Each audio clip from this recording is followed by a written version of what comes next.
আমরা এক আল্লাহকে বিশ্বাস করি, আমরা সংখ্যা চিন্তা করি না, ঠিক আছে?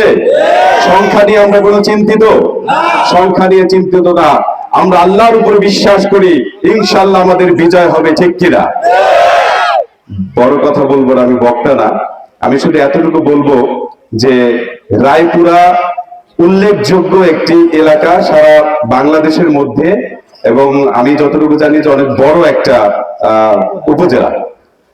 এখন এই রায়পুরা সম্পর্কে অনেক কথা আছে যে এখানে পরস্পরে দাঙ্গা হাঙ্গামা করা হয়, এখানে অবহেলিত একটি জনপদ, ঠিক কিনা?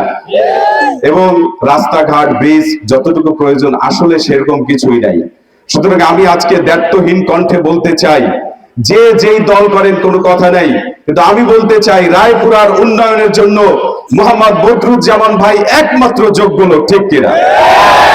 আপনারা তাকে আপনাদের এলাকার সন্তান হিসেবে চিনেন, কিন্তু আমরা আরো বেশি ভাবে চিনি। কিভাবে চিনি? তিনি যেখানে হাত দেন সেখানে সোনা ফলে, যেখানে হাত দেন সেখানে সোনা ফলে।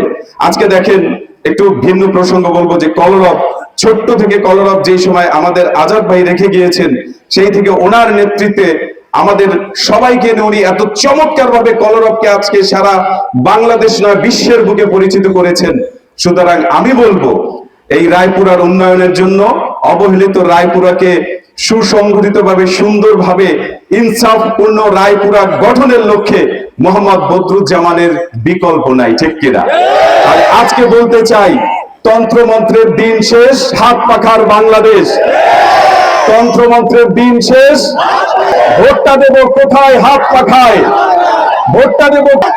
তাহলে 12 তারিখ আর এদিক সেদিক নজর দেওয়া যাবে না, রায়পুরার উন্নয়নের লক্ষ্যে কোন দিকে নজর দেওয়া যাবে না, একমাত্র যোগ্য ব্যক্তি মোহাম্মদ বদরুজ্জামান, ঠিক আছে? ইনশাআল্লাহ আমরা শপথ করব, ইনশাআল্লাহ মোহাম্মদ বদরুজ্জামানকে এমপি পদে নির্বাচিত করে আমাদের অবহেলিত রায়পুরাকে উন্নয়নের স্বর্ণ শিখরে আরোহণ করাবো, ইনশাআল্লাহ, ঠিক কিনা? আমি এতটুকু আহ্বান ব্যক্ত করে আমার সংক্ষিপ্ত বক্তব্য এখানেই শেষ করছি। ওয়া মা আলাইনা ইল্লাল বালাগ।